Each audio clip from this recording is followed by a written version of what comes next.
The rebuilding Yankees appear to be rebuilt heading into the 2017 postseason. We're joined by MLBpipeline.com's Jim Callis. And Jim, they've done this in a very non-Yankee way. They've built up through the system. There's a lot of homegrown talent on this young Yankees roster.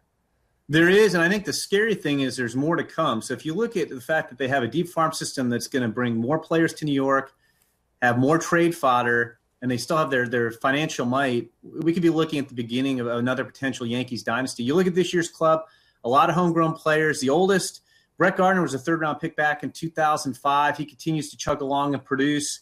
Dellin Betances was an eighth-rounder in 2006. At the time, a record eighth-round bonus. He's emerged, obviously, as a bullpen weapon. And some of the more recent guys, Gary Sanchez signed for $3 million in 2009. He was one of the big international signings that year.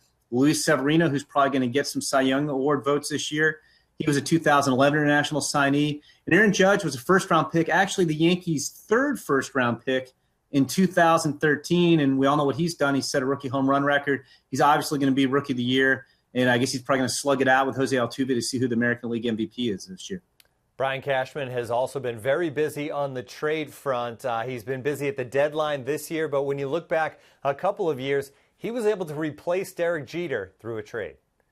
Yeah, he's made some really nice kind of smaller moves that have really turned out well. I mean, he got Didi Gregorius to replace Derek Jeter, and he gave up Shane Green. It was a three-team trade where the Tigers wound up with Shane Green, Diamondbacks got a couple of players, including Robbie Ray, and the Yankees got Didi Gregorius. So two of the teams did really well in that trade. Another kind of sleeper move that didn't receive a lot of headlines, Aaron Hicks has had a really nice season for the Yankees, and they acquired him from the Twins for John Ryan Murphy. Now, last year we talked about, obviously, the Yankees in a rare position where they were sellers, and they traded Aroldis Chapman and Andrew Miller for prospects. This year, they're back to being the Yankees. They traded some prospects. I was mentioning that great depth they have, trading prospects to plug some holes on the team. First, they sent two first-round picks, Ian Clarkin, who's drafted ahead of Aaron Judge in 2013, and Blake Rutherford, to the White Sox as part of a four-player package. They got Todd Frazier for third base. They got David Robertson and Tommy Kahnle to shore up the bullpen.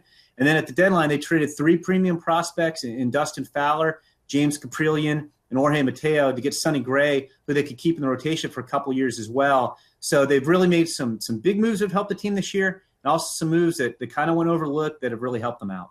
You mentioned the trade of Aroldis Chapman away a year ago, so now he fits into the free agent crop for this 2017 team.